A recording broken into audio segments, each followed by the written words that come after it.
একটা বিয়ে বাড়িতে এত এত আনন্দ করার পর বাড়ি ফেরার সময় যে মন খারাপ করবে এটা তো স্বাভাবিক ব্যাপার। এই যে তোমরা এই দিদিটাকে দেখছো, এই দিদিটার নাম হচ্ছে সঞ্চু দিদি। দিদির কথা ছিল ডিউটিতে যাওয়ার, কোনো কারণবশত ডিউটিতে যায়নি, আমাদের বাড়িতেই চলে আসে। আর সবাই কিন্তু জানতো যে সঞ্চু দিদি ডিউটিতে আছে, তাই জন্য সবাই পুরো সারপ্রাইজ হয়ে যায়। এই বিয়ে বাড়ির আমাদের টিমটা আমাদের বাড়িতে চলে আসে, কথা ছিল একেবারে দুপুরবেলা, কিন্তু এত বদমাস সবাই যে কি আর বলবো, একদম সন্ধ্যাবেলা আমাদের বাড়িতে ঢুকেছে। এই যে তোমরা এখানে দাদা দিদি বোন ভাই সবাইকে দেখছো, সবাই কিন্তু আমাদের বাড়ি এই প্রথমবার আসলো।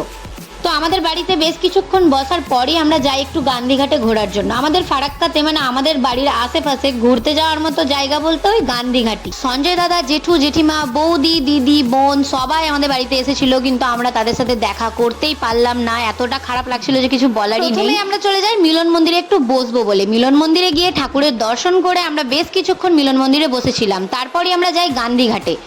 আর গান্ধীঘাটে এই গঙ্গার পাড়ে বসতে কার না ভালো লাগে, আমার তো পার্সোনালি খুব সুন্দর লাগে। সেখানে আমরা বেশ কিছুক্ষণ বসি, অনেক গল্প করি, তারপর আমরা যাই কিছু খাওয়ার জন্য। খাবারও তো খেতে হবে, না খেলেই তো নয়। গান্ধীঘাটের একদম স্পেশাল দই ফুচকা আমরা অর্ডার দিই। তার মধ্যে দুটো দাদা দই ফুচকা খায়নি, তারা মিষ্টি ফুচকা খেয়েছিল। ফুচকা খেয়ে আর দেরি না করে আমরা চলে আসি বাড়ি। আর এই যে এতগুলো যে আমার দাদা দিদি এসেছে, কারোরই কোনো প্ল্যান ছিল না আমাদের বাড়িতে রাতে থাকার। একদম জোর করে ধরে বেঁধে আমাদের বাড়িতে রাতটা কোনোভাবে আমরা রাখলাম। আর রাতে আমরা সবাই একসঙ্গে আবারও হয়েছি। আর এটা কিন্তু বলতে পারো তোমরা লাস্ট, মানে এবারের মতো তো লাস্টই। আবার কবে দেখা হবে এবার আমাদের কোনো ঠিক নেই। তো আমরা কি এত সহজেই ঘুমিয়ে পড়বো? প্রচুর এনজয় করেছি, হাসি মজা, এত এত গল্প। দুটো রাত যে আমরা 3টে-4টের সময় ঘুমিয়েছি, তবুও আমাদের চোখে কোনো ঘুম নেই। প্রচুর প্রচুর গল্প করি আমরা, তারপর আমরা অনেকক্ষণ ডান্সও করি। গল্প করতে করতে কখন ঘুমিয়ে পড়ি আমরা নিজেও জানি না।